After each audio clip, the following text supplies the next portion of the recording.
Welcome to the CRE Report. I'm your host, Chris Berg. Very excited for this conversation. We're talking with a couple gentlemen that just locked down the biggest blockchain real estate deal in the history of the United States. Like $240 billion in real estate, 370,000 property deeds. And so we're excited to talk to co-founder of Balcony Technology, Dan Silverman, as well as Chief Revenue Officer and co-founder as well, Alex McGee. So gentlemen, it's great to have you with us. I was just sharing with you before this, a couple of years ago, I was down in Miami with a company called Invenium, having this exact conversation around blockchain, tokenization, real world assets. But it's still kind of, I think, for people like, okay, what are we doing? Like, why is this helping people? And so I really want to get into like, who's your customer and what problem you're solving. Before we do, just want to give you both, 30, 60 seconds, give us your background so people can appreciate the context of this conversation. And Dan, we'll start with you, my friend. Awesome. Appreciate it. Glad to be here. I'm Dan Silverman, co-founder of Balcony Technology Group. Come from a real estate development background. My family started in the Northeast developing real estate in the 80s, specifically Hoboken and Jersey City. I grew up in it my whole life. My dad had me on construction sites when I was 15, learning the industry. Always knew that was my career path. So started working for him right out of college, ended up taking over his book of business when he retired. Around 2017, I got into blockchain, specifically Bitcoin. I just kind of looked at it with a real estate mindset and saw it as a store of value. So I bought into it. I think the price was like around $2,000. And just figured I would hold it for the long term. With real estate, you don't buy it to try to flip it if the price doubles the next day. So looked at it the same way. And then over time, I started becoming fascinated with the underlying technology, which is blockchain. Blockchain powers cryptocurrency. And I realized that it could be used to replace a lot of the broken systems that manage real estate records today.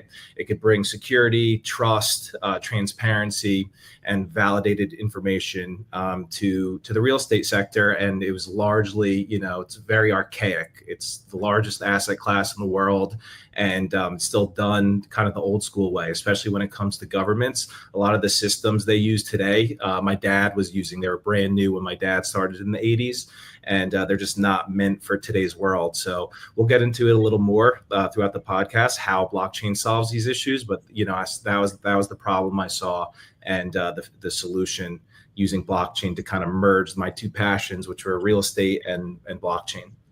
Dude, I'm excited because I think many people, and correct me if I'm wrong, but they just see BTC, Bitcoin, if you're not familiar with BTC, but Bitcoin and the blockchain is one, and they're not. So we're going to obviously break up that confluence for you today and give you some basic understanding of why this is a value add for real world assets. Alex, yourself, love to hear your background as well. Yeah, for sure. I'm one of the co-founders of Balcony Technology Group. My background, like Dan's, in real estate. I started off as a real estate broker, working in New Jersey and New York, really understanding the business from just a sales perspective. I transitioned to being an owner. So I raised a bunch of money and bought a lot of like 2 and 3 family subsidized housing in northern New Jersey. And that really got me in front of government, right? And that's why I'm really well positioned to be the government guy at Balcony. Dealing with, Section 8 offices, city halls, like them losing documents, you going and using really bad software was really like my impetus to, innovate in the government technology space. I'm one of those few people in America that love government. Like I really do enjoy going into these places and finding a common thread between folks. And at the end of the day, they're looking to just help. It's a very thankless job. They don't make a lot of money as compared to other industries, but they do serve a really vital purpose. So if we can make their day a little better and a little easier using our solution, that's what we are trying to do. We do have a lot of interest across the country, but we are New Jersey born. So we do have a lot of traction in our home state, which we'll talk about throughout the podcast. Dan, by the way, I got to let you know, love Jersey City, lived there for a little bit when I was traveling with Tony Robbins, just amazing place. So I do want to get into, who's your customer, what problem do you solve? Even before that, though, maybe from just a foundational standpoint, guys. And Dan, if you want to take this one, like, how would you explain, let's say I'm a 5-year-old, how would you explain the difference between BTC and blockchain? Like, what's the distinction? So I would say that Bitcoin or other cryptocurrencies are an application of blockchain, and blockchain is the underlying infrastructure that powers those cryptocurrencies.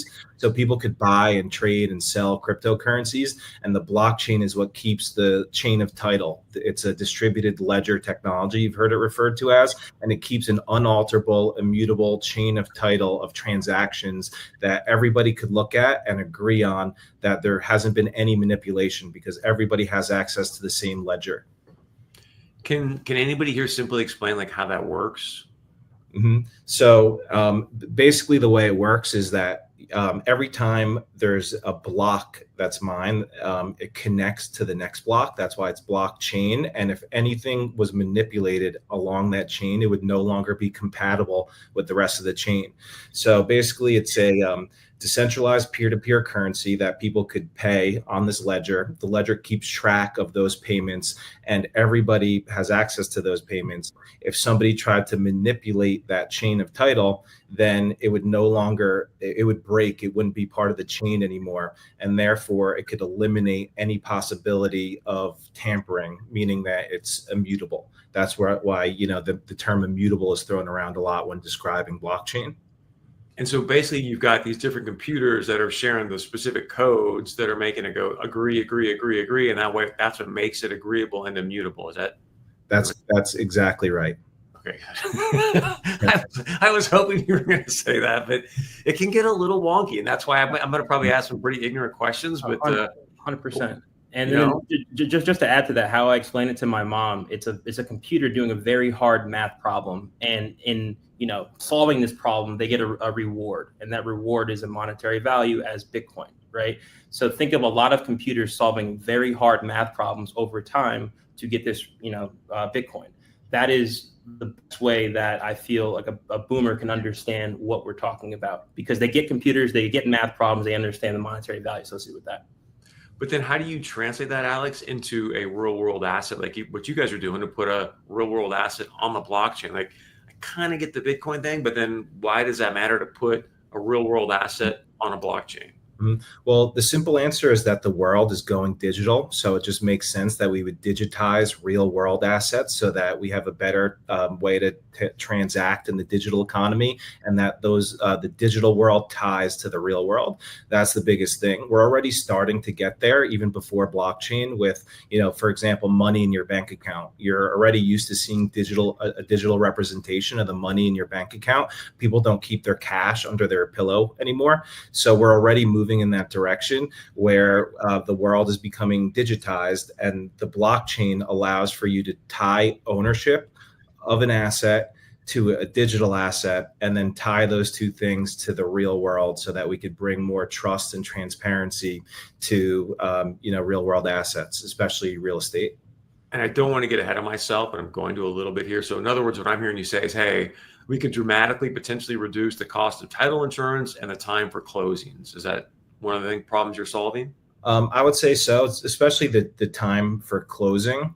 And not only the time for closing, but the time between closing and recording. So a lot of people don't realize those are two separate steps. So a settlement takes place, I buy a house from you, and we close, and the money is transferred and settles.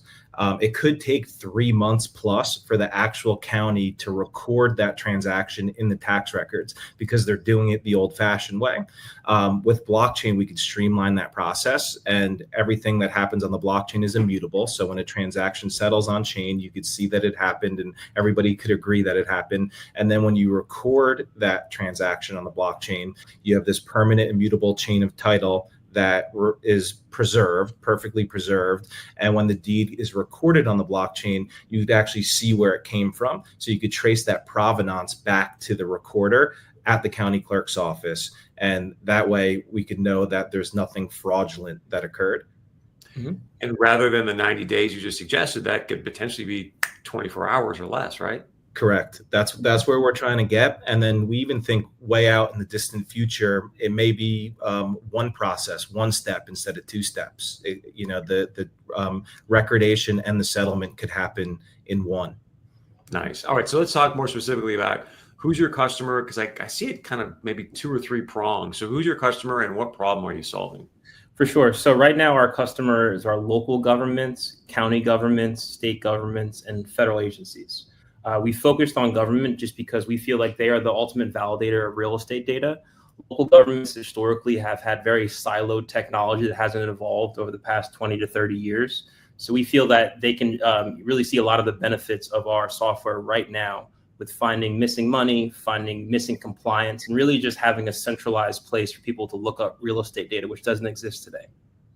So when you say missing money and missing compliance, can you give me some specifics? For sure. So my background's in real estate development. There's a lot of compliance associated with selling a property and owning a property. Not all that is followed because it is very hard to understand who is not doing what because of the siloed nature of the technology. So one instance is a certificate of occupancy upon sale or a resale certificate. That's only as good as the actors that really apply and say, I'm doing this the right way. There's a host of people that don't require that disclosure at closing if they have a hard money lender or if they're buying things in cash outside of an FHA or a CMBS loan. A lot of that's not required to close, but it's a condition within that town to really make that town better. So how we counteract that is we ingest the information like Dan was talking about from the county, and we mesh that against the information that we get from the city. And usually there's a delta between what is actually sold versus what actually has the proper compliance to sell. And that delta is where you find the missing dollars, be it application fees or fines associated with that certificate. So you're going to right now have some probably developers and or property taxpayers going, wait a second, I don't know if I want them to have all this information. What do you say to that? I say that we should all want to be good actors. You know, like what if you're a mom or family on that street that has a vacant and abandoned property that has skirted the rules for a long time, and how do you provide safety to your street? You want folks to actually follow the rules to provide safe housing for people. It's not saying that we're unduly trying to tax folks. I'm just saying that it's best practices for all of us to want to have good communities to live in. It's best practice for all of us to want to have good buildings to actually be built. And that requires inspections and compliance. It's just what it is. And I think the transparency is going to just make a better city and just everything more fair. Yes. Yeah, 100%. It levels the playing field. You know, just that access to information is really beneficial to the citizen and to the government. There's so many places I want to go in this conversation, but I know you guys are doing a trial run right now with Orange, New Jersey. So if you don't mind, kind of walk us through what took place there. Like, what was the process to get them to say yes? Yeah. What's been the benefit for the city? And maybe even more importantly, in my opinion, is what's been the benefit for the property owners? So I've been a real estate investor in Orange, New Jersey since 2017. So I know that city extremely well. And that was the bridge that I basically pitched the idea to them because they trusted me as a developer in that town. And I intimately know the issues because I was a user of that software and I'm a participant in that system. So I know the towns and all towns across the country have budget problems. That's just a fact of life right now. So we're able to solve some sort of a budget problem or provide more revenue in that budget. They're more than likely to listen to what you have to say. So we looked at it from a code enforcement and tax assessment perspective to start. We first have an asset registry. So that's our first product that we bring to everybody. An asset registry is simply a legacy system data aggregation tool for real estate. So tax assessment data, tax collection data, and so on, all in an easy to use interface with maps and everything associated with that property. What that does is it provides observability into different siloed systems. From there, you're able to add on different data points to then understand what is not there. So that could be code enforcement, that could be water meters, that could be rental data, anything that revolves around you filling an application out or doing a process with the city. We can overlay that on these different parcels that we have in our platform to really figure out what is not there. Think of every parcel like a big digital vault that you can put different pieces of data in. And that data is, basically tells a story. Depending on how you look at it, you can really find information that you wouldn't be able to find in a siloed system. So I wanted to have you go through an example with your dashboard with Orange, New Jersey, but how much are you guys either utilizing or about to utilize? If you can explain this as well, because it's a kind of a prominent term out there, but smart contracts. What is it? What is it good for? Do you want to take that one, Dan? Yeah, it's good for obligating both sides of a party to a transaction. So when something happens in a smart contract, it becomes automatic. It happens automatically. The blockchain enforces the rules of the code.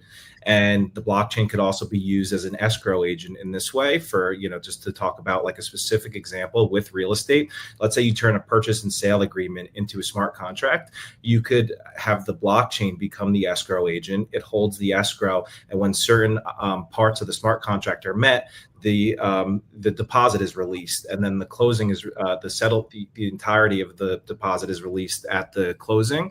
So basically, you could code in rules to the game and make sure that those rules are followed, and neither side could back out because it's written into the contract, and you're allowing the computer to validate it.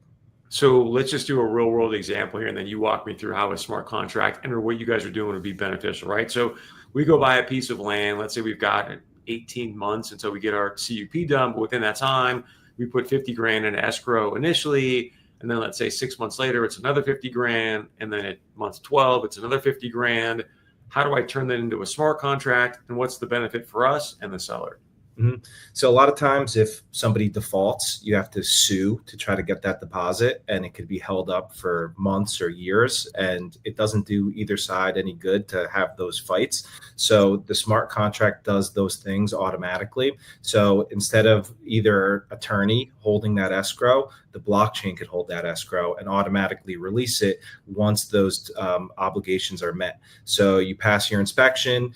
In the old fashioned way, the buyer says, you know what, I got cold feet. I don't want to move forward anymore. And now the seller has to sue them. The blockchain would release the escrow. And because the terms were met, there's no way that either side could back out of the deal. So are you essentially getting rid of escrow agents, or not quite? I think it's just an evolution. You still probably need a person to be involved to make sure everything goes through smoothly for the time being. It's the way I see a lot of this technology going. Like, we're not trying to really replace or disintermediate positions. We're just trying to use technology as a tool to help them do their jobs more efficiently. Same thing with kind of like AI. Eventually AI will replace jobs, but right now it matters the people who know how to use AI will hold their positions because they're using it as an advantage. Nice. All right, Alex, do you want to show us a little bit of what's going on with Orange, New Jersey? And for sure. I always want to say Orange County, but Orange, New Jersey, what's happening? Funny, everyone says that. That's just hilarious. Yeah. All right, can you guys see my screen here? Yes. Okay. So this is the City of Orange Township's website. I'm on the tax assessor's page. Our property or our asset registry is listed on a few pages. This is the tax assessor. So you click in here, it'll take you to our asset registry. So this is every single property in the City of Orange. They have 5,431 properties. The primary use case for the asset registry is to provide a reference to citizens and people that work in the municipality about what happens at that particular piece of property. So in this instance, you see the owner, you see the zone, block, lot, you see the tax payment, you see more Mod 4 information, which is tax assessment information. Down here, you see the token ID and the contract address. I'll let Dan explain how we utilize blockchain data here. But the biggest use case right now for people to call in is simply for zoning information. A lot of times, if you're a real estate developer, you know the plight of you calling into certain towns and them not having information readily available. The current process is that you call into a zoning officer, you say, hey, I own 216 Snyder Street. What is my zone, or what could I build there? They have to look at the PDF zoning map, look at this Google map, figure out where the Google map fits on the PDF zoning map to say you're an R2. Then they have to go to the E code, figure out where R2 is to then tell you what you can build. If you use Balcony, you simply type in 216 Snyder Street, you click right here, and you understand exactly what you can build at that piece of property. So this saves a lot of time for zoning officers. We take 10-minute investigations down to 10 seconds, which is a really big deal. On the other side of the fence, what we do very well is property sale data. So a lot of times property sale data is pretty opaque with municipalities just because it's in a very non-human readable format. This is a really good barometer to then put other pieces of investigation against property sale data, like certificate of occupancies, fire inspections, and anything of the like. Think of this as the real estate brain or a real estate operating system for a lot of different towns across the state of New Jersey. So the PDF that you showed a moment ago, did you guys create that? Did the city create that? That's the city's information. So we use OCR and we pull out all the relevant information from the eCode 360, and then we're able to index that over these distinct zoning districts. So it's simply like pulling things from legacy systems and putting them in a way that's easily accessible. And we're indexing everything per parcel, which is important because right now data is all over the place and siloed. So over time, we're bringing information in for 123 Main Street, every piece of data that's related to 123 Main Street. It's dynamic. So over time, it changes. The zoning might change. The ownership might change. We're recording all of that, and we're ingesting all of the data about that property and storing it permanently inside of this digital vault that Alex mentioned earlier. So over time, we're building a full snapshot of the history of that asset that will make due diligence easier in the future. I was just going to say, because hypothetically then, like I've been using ChatGPT a lot for zoning on assets that we're looking at, and it does a pretty good scraping job of the city documents and shows me, X, Y, and Z. But now with you guys laying it out per parcel like that, it can go scrape it, give me the FAR, setbacks, blah, blah, blah. Yeah. Yeah, that's where this is going. In the future, you'll be able to say, hey, ChatGPT, what could I do through our platform, our AI integration into it? Hey, what could I build at 123 Main Street? And it'll say, hey, the zoning is this, the density is this, the FAR is this. Would you like me to produce a massing for what you could build here? And then, it could even design a rendering of what you could do. Yep. And then just to piggyback off that, the reason why you like ChatGPT is because it has natural language ingestion. You talk to it like you talk to me, and it gives you an answer like we're talking like people. Most government systems are not like that. So you have to enter in everything very specifically. Like how many times have you entered in like ST for street and the address you're looking up didn't come up because street was spelled out, or ST period. All these different naming conventions just make it very tough to figure out what you're looking for. So we're taking all that away, and we're just making it very intuitive for the user. Will it also be able to, and I know this is somewhat just probability, but I'm curious because I've actually asked Chat some questions about this at some parcels that we're looking at and go, hey, what's the probability the city would allow a rezone here, or, a variance or things like that? I mean, will your ability put on a blockchain help with that, or? So it's funny you mentioned like a forward-looking statement. We're looking at that a little differently. I mean, I like that use case, but what we're using it now for is to figure out if the person that bought that piece of farmland is an agent of the CCP or is an American. So we can tell based upon how you bought something if you're more likely to be like a person that is going to hurt our country versus a standard transaction that is not going to hurt our country based upon how you bought something. And we know this works because we found 3 pieces of property in a state that was owned by a company that had ties to the CCP that wasn't publicly being enforced upon. So, real estate data is very pervasive in every sort of transaction. It's just how you look at that data. You can find these insights based upon like what you're looking for. So what you are talking about is a probability score based upon what was already been approved. And we're looking at it from a risk perspective about like, should I be worried about parcel 1, lot 1 in this town, in this city, in this state?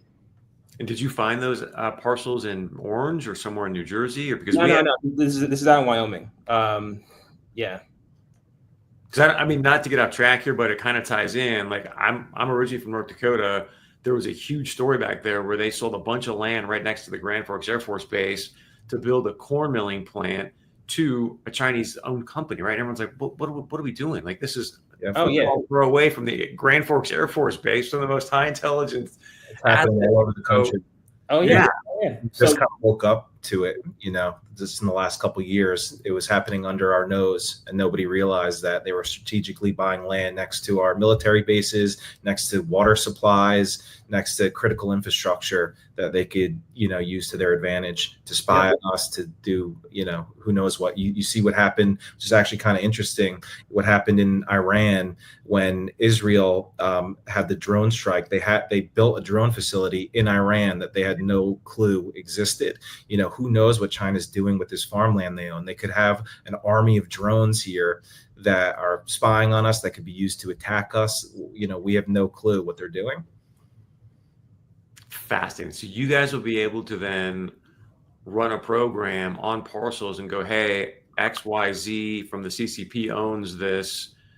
And then you can alert somebody via Palantir in the government?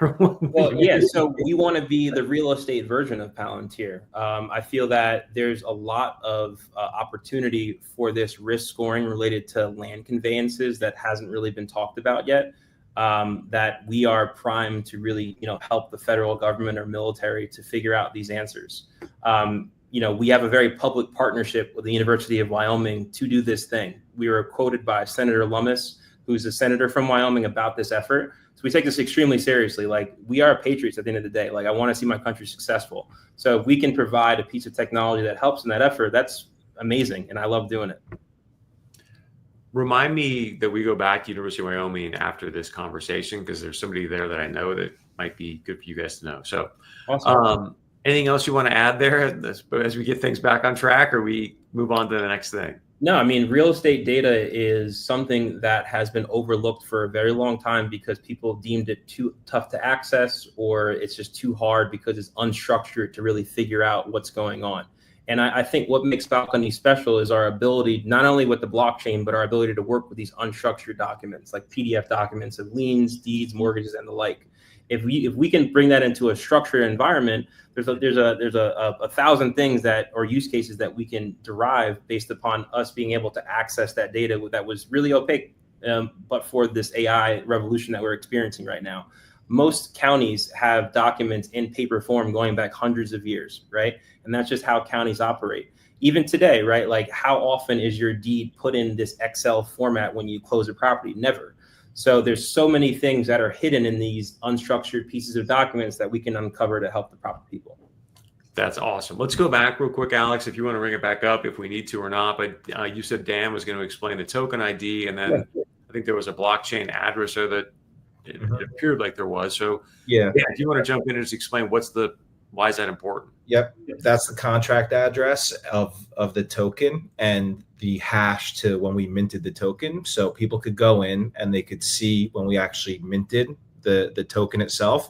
And it'll be helpful once we're able to, and we'll talk about this in a minute, our deal with Bergen County, which is where deeds get recorded, to trace that provenance of when documents are hashed or minted onto the blockchain. So the way that we've designed our system, and I love to use the word digital vault, I've said it a couple times, is because the way that we're tokenizing these assets is through a non-fungible token as opposed to a fungible token, which I'll take a second to explain what the difference is. So essentially, a fungible token is like Bitcoin, meaning that every token equals the same amount. So one Bitcoin equals one Bitcoin, one Ethereum equals one Ethereum. With a non-fungible token, it means that every non-fungible token is worth a different value, and the non-fungible token is unique compared to the other non-fungible token, where Bitcoin is the same, the non-fungible tokens are unique. So when we first started the company, we realized that the proper way to digitize real estate is using a non-fungible token, because real estate is non-fungible. Every deal is unique based on the different attributes that make it unique. One building might be an office building, one building might be residential, one has a different unit count, different zoning. So all those attributes make real estate unique. So you need a non-fungible token wrapper to tokenize real estate properly, or digitize real estate properly. So the way we've designed our system, it's a novel NFT protocol that uses a nested NFT architecture so that we could tokenize assets within an asset. So what that means is that we're tokenizing 123 Main Street. We're turning that into a digital vault. Every document associated with that digital vault also gets tokenized and stored in the vault. So when the county clerk tokenizes the deed to 123 Main Street, they're issuing it straight to that vault of 123 Main Street. And on the blockchain, you could see that the county clerk's wallet actually minted that deed. That's how you know it's authentic. When the deed itself becomes tokenized, it essentially acts as a digital certificate of authenticity in itself, because it can't be replicated, it can't be faked, and you could tell that it was issued by an official government body. So now we have this digital vault that's tokenized. We're able to issue tokenized documents to that vault. We're able to see that provenance of who's issuing those documents to that vault. Those tokenized documents are permanent, they're immutable, and they're a certificate of authenticity. They can't be replicated or ripped off. So that's like the important dynamics of how our system works. We lost Dan for a moment. Alex, can you bring that back up for a second until Dan maybe rejoins us or whatever's going on here? And then if you wouldn't mind, click on... I hear him fine. Yeah, You he's lost back it? now. Okay. Can you bring What that part screen did- back up though? And I want to see what you. part did you lose? We got you, buddy. Click on the minting piece and or the blockchain data, Sure. just so people can see like what that means for them. Okay. And so Dan, as he's doing that, oh, here we go. Yeah. So where are you taking us here to the mint transaction? What is this? This is when the transaction was actually minted, or this is when like that token was actually created. Dan will go into it. Yeah, so that's when we actually tokenize the property itself. So that's time stamped in history now. Now anyone could look back and see the date, time, and instant that the property was tokenized. It works the same way with a deed. When we tokenize a deed, it gets recorded. Now they're just writing, hey, it was recorded on this date at this time. The blockchain automates that. When a transaction settles and it takes place on the blockchain, that gets etched in stone permanently in time. So now you have that reversion history, you have that timestamp, you have the ability to look and see when something was issued and who issued it or who recorded it, which is really important. So a couple of things I want to get at, and we are going to get to the Bergen County piece here in a minute, but there's so much to chat about is, I guess, why do I want to get my deed tokenized? Like, what does that mean exactly? And then as you're showing here, ERC 1155 token, just at some point I want to get into why you guys are using Avalanche versus ETH. So what does it mean for me to tokenize my deed and why should I care? Mm-hmm. So if you care about preventing deed fraud and protecting your property, then you should want it on a distributed ledger where we could eliminate deed fraud and validate the authenticity of the document itself. Right now, it's just a piece of paper and it proves ownership of your most valuable asset. Somebody could go and rip you off. Alex would actually tell you in a second, someone tried to commit deed fraud on one of his properties in Orange. So it happens more often than you think. A lot of times it gets caught by the title company before it gets recorded at the county. Sometimes it slips through the cracks. In this world where AI is advancing at a rapid pace, too rapid to even keep up, we won't know in a short order what's real and what's fake if not for the blockchain. The blockchain could validate and authenticate what's real, and that's why the blockchain is so important, especially with the rise of generative AI. Thus, the CCP could buy land underneath another name, which we don't really know, and then. So yeah, there's a whole world there too. So Alex, if you want to share about what was going on there. On that point, don't let them think that we don't know that they are buying land, because we can do batch screening on that entity versus, they're not going to come and say, hi, I'm Alex from China, right? It's like going to be a Delaware C Corp that is funded by different means. So put it there. But what I was going to say, or what Dan said related to fraud, if I may, for a second, I'm a real estate professional. I owned a 12-unit building in Orange. I was selling that building. A gentleman came on in to purchase it. And instead of going through the right channels, he just knew all the tenants because he had the rent roll, and then forged my signature on a purchase and sale agreement, went to the title company that I used trying to run title saying that I sold the property to him. At that same time, went back to the building, told everybody that he's the new landlord. And I'm getting all these calls like, Alex, you sold the building. I'm like, what's going on? Even the title called me and said, doesn't look like your signature at all here. Like, are you actually doing this? And that's when I realized how unprotected property is. There's no real estate cop that's sitting there that protects your assets. Even the title company, go ahead. The title company called him because they were the title company that did the original sale. If it was a different title company, they may not have even caught it. Correct.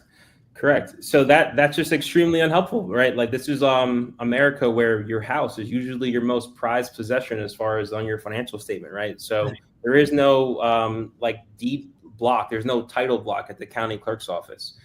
You literally have to put these flags on your title with your different underwriters, but they can go to Fidelity, they can go to First American, they can go to Stewart, they can go to all these underwriters, and they don't share data between one another, right? So there really is no wall that protects your property from being sold, but for these good actors letting you know what's going on. Well, I think one of the things that's interesting for you guys to discuss too is, Alex, if like Dan just said, you would have used a different title company and potentially that this change would have happened. I mean, you would have had to put out a bunch of dough for attorney fees just to get your own asset back, right? So even the text from that, like the fact that it's saving you not to have to go waste that money, if that's the right word, but spend money on attorneys is a huge thing. Yeah. And then, who's to say that I signed that, right? Like, who's to say the document is true or valid? There's so many other pieces of the ecosystem that are very ad hoc And that's just how the industry has worked over time. Wow. You know, title is very interesting, right? Like we're having this deep conversation about not unseating title, but working with and embracing people that work in title. That's a big thing that I want to get very clear. Like we don't envision a world without title companies. We envision a world where we work with title companies to make the process a bit more efficient. And then, as you know how title works, there's a heavy research component associated with making your policy. And based upon the research and, you know, crossing that against their internal database, that's how they like assess risk based upon like if I want to make that title policy or not on that asset. So the research is really interesting because it's bottlenecked by the naming convention. You know, like book and page number and personal name is the going thing or rate about how the whole country indexes deeds and mortgages. If it was indexed by parcel ID, the time in which it would take for you to understand what happened at that property will be a lot less than figuring out, okay, Alex sold it to Chris sold it to Dan. Like all that is a bit old in my opinion. We have a lot of tools to make that a bit more efficient, and that's what we're really focused on with our work with the county. Thus, with the immutability, now again, I'm presuming you're going to be able to reduce title insurance costs as well, yeah? Well, that's not my call. You know, like I'm not an underwriter. You know, I just want to provide efficient services for, you know, larger title companies to use. And maybe a better way for me to say it is you may not have as many people buying title insurance just because of the fact that, hey, I've got this immutable track record. It's on the blockchain. I don't want to get speculative, but possibility. Anything you want to add there? Or? Yeah, well, I do think there will always be a need because like title insurance is a policy based upon data accuracy on that specific property, right? So they're insuring you for what is not found. That's not to say that just because we have everything that we're going to be 100% certain about what is not there. We're just more certain than a human. So I think that's an equation for a later date. Yeah, no, that's fair assessment and well said. We're finally kind of getting this, but remind me, I do want to get into again why you guys are using Avalanche, the tokenization piece. You know, what does that mean from a fractional ownership aspect of things? So I definitely want to get into that, but just to let people understand what you guys just closed, huge deal in Bergen County. Every single property there is going to be on the blockchain, $240 billion.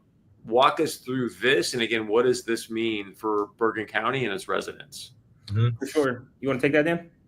Sure. So, you know, as you mentioned at the top of the call, it's the largest blockchain deed initiative in U.S. history, but probably in world history. And the goal there is to create more trust and transparency between the government body and the citizen and give them more ability to interact with the digital world as we're moving in that direction.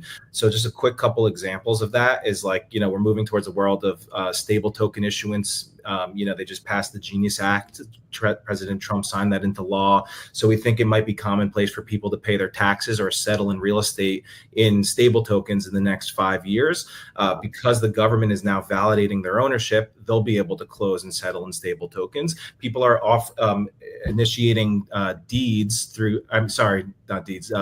initiating mortgages through decentralized finance on the blockchain. So by validating ownership, we'll now give home buyers access to liquidity that they wouldn't normally be able to access, especially in this high interest rate environment. You mentioned fractionalization. We don't directly have a hand in fractionalization. We're step one, which is tokenization, but we'll allow property owners to then fractionalize their assets and list it on the proper security token marketplace. And those fungible tokens, because once you fractionalize it, those become fungible tokens, will tie back to the non-fungible token for real-time automatic updates on the property status. So we're giving citizens the ability to, one, protect their property from deed fraud because now everything is immutable, it's on the blockchain. Two, interact with the digital framework of the future and get access to liquidity and get access to fractionalization platform and all of these things. And then we're just giving this transparency. Citizens don't necessarily trust the government a lot. These systems get hacked all the time. When they get hacked, they just get blacked out. Ransomware attackers steal the data. They have to pay a ransom to get their data back, but we don't know if that data was corrupted when they get it back. There's no integrity. We can't look at the integrity of that data. Once it goes on the blockchain, we're preserving that integrity forever. So now the citizens don't need to trust your word or the government's word or whatever. They could trust themselves. They could see it on their own. So that's why it's so important. And Bergen County is the biggest county in the state of New Jersey. And there's eyes on this from all over the country. Different counties have reached out to us. I think a lot of people were waiting for the first one to take the big leap. And now we think it's going to be a domino effect where a lot of other counties will realize the importance, and everyone is going to start making this move to putting their records on the blockchain. Yep. And then just to add to that, if I may, so like on the county side, they have a very distinct workflow that is bottlenecked by their ability to process deed documents. So on the front end, we're going to help them with the document QA to make sure that the documents that are submitted are in the right format so they can do more deals. On the back end, a lot of the interface with the county is very, old. They have a very strict naming convention. Citizens can access this on Macintosh computers. It's very arcane. So just by having an address search function or a smart search tool related to documents definitely cuts down on call times for that particular county. And then as we process more documents, the county is more profitable because the county can only, create revenue in a certain way, and that's recording fees. And the blocker for recording fees are how quickly you can process certain things. So those are, in addition to what Dan said, those are like real world applications that the county needs or wants to move this forward. A couple things. I do want to get in like a hypothetical example of the fractionalization piece. Before we do that though, quickly, because Dan, when we spoke before, just so cities and counties can appreciate what you guys are doing. I think you mentioned, Dan, that with Orange, didn't you help them generate another $1.3 million in revenue or something like that? We helped them find $1 million in missed revenue over the last 3 years. And then it's another like 300,000 kind of going forward that they're able to keep track of now. So we did that through just like, what Alex was saying before, cross-referencing all the data, seeing who's paying, who didn't pay, who's in violation of, not non-payment, and just keep track in a way that they weren't able to do because they weren't able to cross-reference their data. So let's go through a really simple, like dumb this thing down as much as we can example of tokenizing an asset and then fractionalizing it. So let's just say it's my house, or if you guys want to use maybe a multifamily asset, whatever you think is easier. Yeah, multifamily is a bit easier. Okay. So you wanted me to go through how you would fractionalize something? Well, let's talk about again, what problem am I solving, right? Because I think some people are going to be like, well, what do I need to fractionalize it for when I can just go and sell shares in like an LLC or, right? So let's say I tokenize my multifamily asset. What does it mean for me to fractionalize it? Am I in secondary markets now with other tokens, or kind of just make this simple for me? Yeah, it should bring more liquidity to the space. So you're democratizing access to real estate investments to people who normally would be boxed out by the high cost of investing in real estate. So now with fractionalization, an investor can invest any denomination of money into an asset. You could get put $1,000 in and get your proportionate share of that asset and get that proportionate share of the net operating income. So let's say, you need $1 million to buy a property. You don't have $1 million, you have 1,000. You could still put in 1,000 and earn money off of that $1,000, and then get the appreciation as the value of the building goes up, rents go up, you continue to get, paid. And then let's say your $1,000 shares are worth 2,000, the property value doubles over time. You can now sell your shares into the secondary market with real liquidity. Whereas, real estate is typically an illiquid asset. It's hard to find buyers at certain times. Mm-hmm. And, especially the cost thing is a big barrier. Mm-hmm. And I think what's really good to mention is like what you mentioned earlier about like how I would normally do it, how I would normally syndicate. You're using a Reg D exemption, and you're basically giving opportunity to your close friends because you're not marketing. When you market something, you go into the Reg A territory, right? And that's what Dan is alluding to about democratizing like that bite size where for your accredited and non-accredited investors to get access to this pool of equity. So the reason why this is important is because, I believe the crypto community is extremely strong. I believe that these folks want to invest in real estate. And I believe that if you provided them an on-ramp onto investing in these like very hard assets, you're going to have that liquidity that Dan's talking about. In today's world, it's extremely hard to sell illiquid shares for anything. right? You have to know the person to then want to buy into the business plan for a future liquidity event, be a refinance or sale on a strict business plan. You're not really trading, 20% of one Main Street that generates X for a higher markup to sell to your friend if it's not in that business plan or a 5-year or 7-year or 10-year hold. That just doesn't happen in real estate. So go ahead.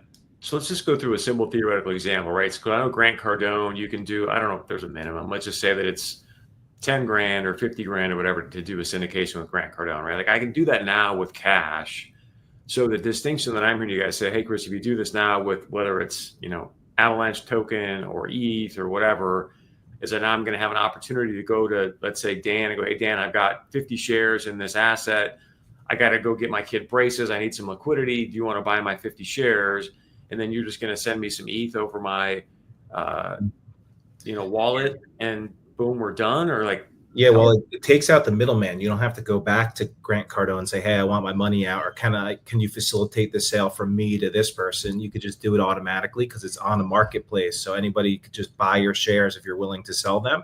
So when you tokenize the asset, fractionalize it, your ownership is etched on the blockchain. You could actually validate your ownership, the fractional shares of your ownership on chain, and somebody's more easily able to purchase those shares from you direct without the need for a broker in the middle or any type of middleman. You also have automatic access to updates on the property since it ties back to the tokenized real estate itself. So let's say you're in a multifamily building that has a commercial space on the bottom. The retail tenant leaves. They sign a new retail lease for a much higher price. The NOI shoots up. Automatically now that your shares have increased in value, and you could realize those shares instantly.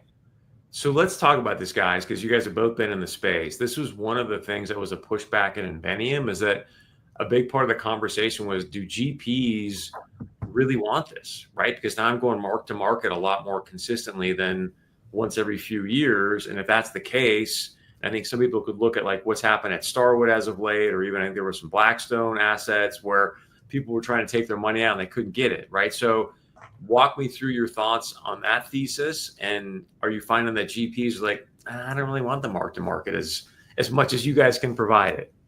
I mean, I think I would frame it differently. Like in this high interest rate environment, you can only achieve certain, proceeds if you do certain products. So fractionalizing your asset, you can probably get some of that locked equity back where rates don't allow you to refinance. There's a lot of developers right now that, made a business plan in a low interest rate environment that are kind of locked right now, and they can't get their money out. So this provides another way to achieve liquidity for your business plan. Not everything's everybody though, right? So this isn't like a solve for the whole industry. This is just another tool in the toolkit that people could use to get liquidity and revenue. Mm-hmm. Yeah, like REITs already do it in a sort of a way, but this is more direct, where you're actually buying the shares in an asset instead of buying shares in a REIT. We see a future where people are trading in and out of shares of real estate assets the way they trade stocks on Robinhood, for example, right from their phone. I mean, I think didn't the CEO of Robinhood recently say that, hey, we want to be doing real world assets. We're going to tokenize everything. And so, yeah, it sounds like that's going to be very much a reality. Yep. Man, this went a lot farther and deeper than I thought it was going to go, which I'm very grateful for. Anything else you guys want to add or share that I'm not asking you? The one thing is, we want governments to ask us questions. We want governments to come and just really be, open-minded to what is possible with their legacy system data. The biggest thing that we want to get across is you don't have to fire your legacy providers. We interact with them. Our whole thing is to provide value. So that's what we want to do. We want to talk to as many people as possible to provide value. And if we do that, we do a good job. Mm-hmm. The only thing I'll add is actually I know a question you were trying to get to is why Avalanche. So of course. So we really feel at home at Avalanche. They're solidifying themselves as kind of like a financial services and government leader and real world application leader in the blockchain world. And they created the ability to spin up your own custom blockchains very easily. And they help you validate those blockchains and they help you permission them. So it's very important for us, for our use case, for it to be a permission federated blockchain that we give access to people that are allowed access. We KYC and and know who our customers are and who's using our platform, because we're dealing with governments. That might not be applicable to a different company that wants it to be fully decentralized. So Avalanche allows you to kind of custom build or tailor build your blockchains, and they help you out with a lot of it. So it is EVM compatible. I know you mentioned it's like an ERC 1165 token, so it is compatible. And we just feel that it was the best place for us to build what we're trying to build, the specific blockchain the way that we wanted to, and also they've kind of solidified themselves as that position in the blockchain world. Do you see a time? Maybe this is where I want to end it. Let's talk about what you see in the next 5 to 10 years, but let's start here. As Trump has built this Bitcoin treasury, do you see a time where cities, because now there's a lot of companies that are doing the ETH treasury, right? Like you got Tom Lee, I think it's the SBET, a couple other guys that are out there doing that, where cities are taking Avalanche. Would it be an Avalanche treasury, or would they just translate Avalanche into an ETH or a Bitcoin and build their own citywide treasury? I mean, do you see that happening or no?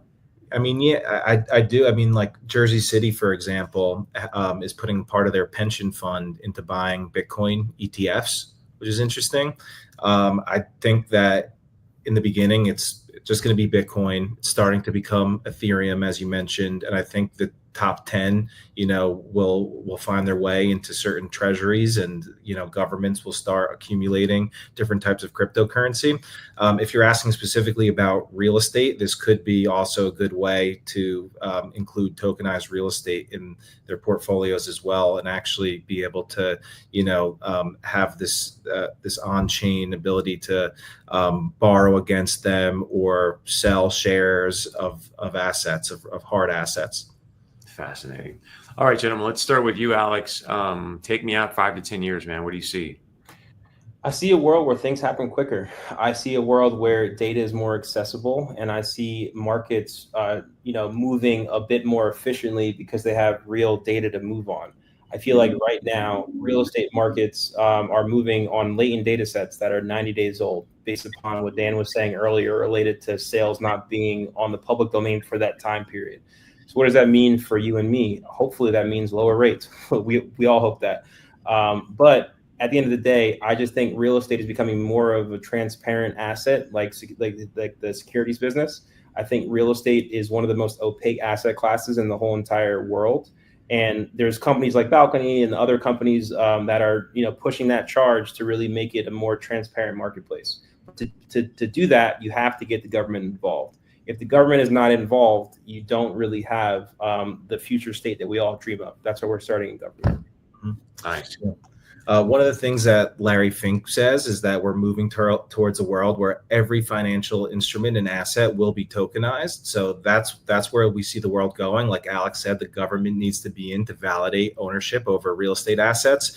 And the way I see it is, if you're a government, a county, or a state that doesn't use Balcony or another blockchain provider in the future, it'll be like not being tapped into the internet. The citizens won't trust what they're getting. They won't believe in the data, and it'll literally be that same thing. That revolution is happening. That paradigm shift is happening right now, and the whole government's going to get on board, and other nations are going to get on board, and we're going to move towards this digital economy that we're already speeding towards at the moment. Good stuff. Gentlemen, if guys want to get a hold of you, what's the best way they can do that? So it's easy. Balcony.technology is our website. All of our email addresses are alex@balcony.technology and dan@balcony.technology. Yeah, and on X, we're at Balcony Tech. Nice. And here's the website right here. So again, check them out, balcony.technology, balcony.technology. Guys, great conversation. Look forward to continue to build a relationship with you. Again, this is Chris Berg at the Commercial Real Estate Report. Definitely share this video.